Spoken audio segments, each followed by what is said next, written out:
Hi, this is Dinesh Gangasani. Welcome to my channel. Think about this. వైద్యో Narayana Hari అని మన పెద్దలు అన్న ఈ సామెత ఏదైతుందో అది నిజంగా చాలా నిజమైన సామెత అండి. మరి ఒకప్పుడు వైద్యం అందక మరణాలు చాలా సంభవించేదండి మన దేశంలో, మరీ ముఖ్యంగా మన తెలుగు రాష్ట్రాలలో.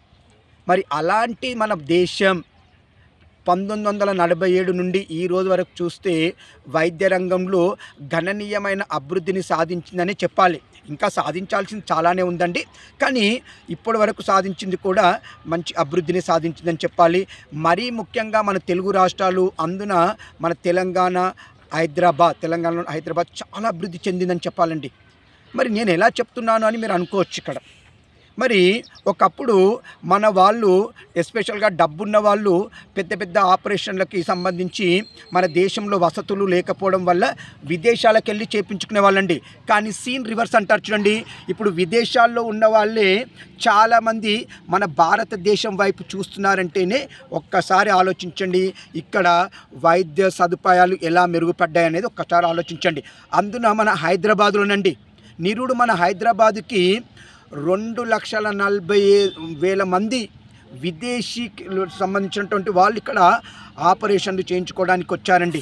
అంటే వైద్య సదుపాయాలు పొందడానికి, అందరూ ఆపరేషన్ అనుకోకండి, ఇటు ఆపరేషన్ పాటు మొత్తంగా వైద్య సదుపాయాలు పొందడానికి ఇక్కడికి వచ్చిన వాళ్ళు.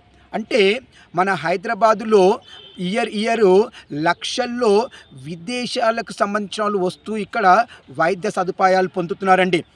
వాళ్ళ కంట్రీలో అక్కడి వైద్యానికి సంబంధించిన ఖర్చులతో పోల్చుకుంటే ఇక్కడ తక్కువగా ఉండడం, మరియు చాలా మంచి వసతులు ఇక్కడ ఉండడం వల్ల చాలామంది ఇక్కడికి వచ్చి వైద్య సదుపాయాలను పొందుతున్నారు.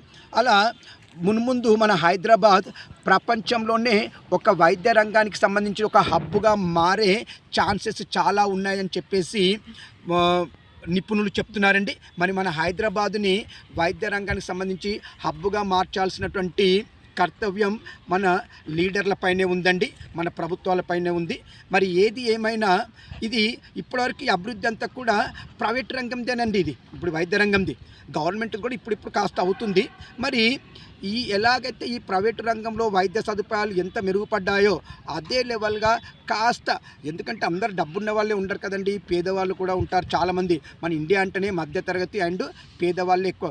సో మధ్యతరగతి పేదవాళ్ళకి అందుబాటులో గవర్నమెంట్ ఆసుపత్రులను కూడా స్థాపించి అభివృద్ధి చేయాల్సినటువంటి బాధ్యత ప్రభుత్వం పైన ఉంది. ఏది ఏమైనా మంచి వైద్య సదుపాయాలని ప్రజలకు అందుబాటులో తేయడం వల్ల ప్రజల జీవన పరిస్థితులు మెరుగుపడడమే కాకుండా అది మున్ముందు కంట్రీ యొక్క డెవలప్మెంట్కి చాలా ఉపయోగపడుతుంది. ఏది ఏమైనా మన హైదరాబాద్ మెడికల్ హబ్గా మారుతున్నందుకు నేను చాలా గర్వపడుతున్నాను. ఎందుకంటే ఒక తెలంగాణ వాడిగా మన హైదరాబాద్ అంతర్జాతీయంగా మెడికల్ హబ్గా మార్చే ఛాన్సెస్ ఉండడం వల్ల ఉన్నవి. రేపు కాబోయే దాంట్లో నెంబర్ 1గా మన హైదరాబాద్ ఉండబోతుందన్న నమ్మకం నాకుంది. సో మన హైదరాబాద్ కావాలని కోరుకుంటున్నాను. ఇట్లు దినేష్ గంగసాని.